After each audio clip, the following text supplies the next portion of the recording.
안녕하십니까? 노아박 전도자입니다. 오늘은 진리 횃불교회 사이트에서 전하는 성경적인 메시지 2부 시간으로 영혼불멸설과 인간의 집단적 무지에 대하여 전해드리겠습니다. 지금부터 시작합니다. 첫째, 집단적 무지의 사례들입니다. 구약에 예고되고 약속된 메시아가 이스라엘 땅에 왔을 때 이스라엘의 지도자들을 비롯한 대부분의 백성들은 메시아에 대한 무지로 인하여 예수를 구주로 영접하지 못하였고 결국 예수를 십자가에다 못 박았습니다. 그 당시 왜곡된 사회적 환경이 일반인들로 하여금 메시아를 알아볼 수 없도록 만든 것입니다. 가톨릭 교회가 세계를 지배하던 종교 암흑시대 당시에 교회는 일반인들에게 천동설을 가르쳤으나 갈릴레오는 지동설을 주장했고 이로 인해 종교 재판을 받게 되었습니다. 그는 강압과 고문을 못 이겨 지동설을 취소했으나 여전히 지구는 돌고 있었습니다. 집단이 무지에 빠져 있으면 진실과 진리를 주장하는 소수가 웃음거리와 비방거리가 되는 역사적 사례는 얼마든지 있습니다. 둘째, 영혼불멸 사상의 위력입니다. 영혼불멸 사상에 기초한 천당과 지옥의 교리는 원래부터 성경에서 유래된 가르침이 아니라 민중 속에 유포되어 있던 철학적 추측과 가설을 1513년 제5차 라테란 종교회의에서 사람들이 손을 들어 다수결로 결정한 교리입니다.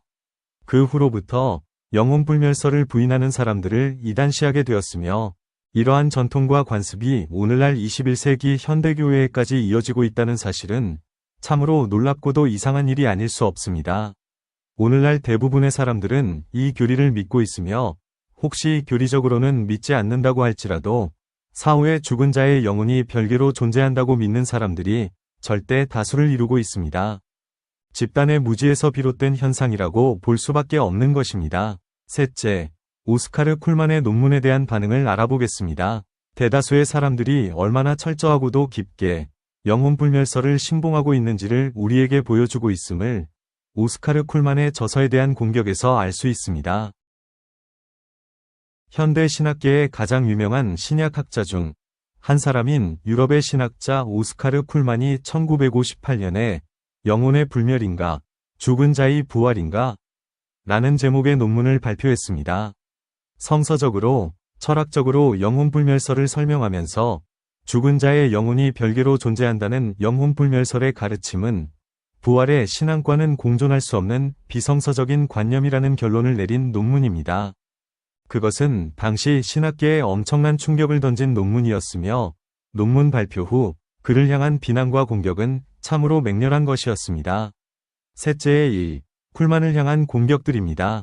하나, 그 논문은 생명의 양식의 주림을 채우려고 죽도록 갈구하는 프랑스 사람에게 비록 뱀은 아닐지라도 떡 대신 돌을 주었다. 둘, 오스카르 쿨만에게 당신은 영적 범민을 불러일으키기를 좋아하는 괴물이라고 공격하는 사람도 있었다. 셋, 어떤 사람은 그 논문에 대하여 놀라움과 슬픔과 그리고 깊은 범민의 원인이 되었다고 실토했다. 셋째의 2. 쿨만의 반응입니다.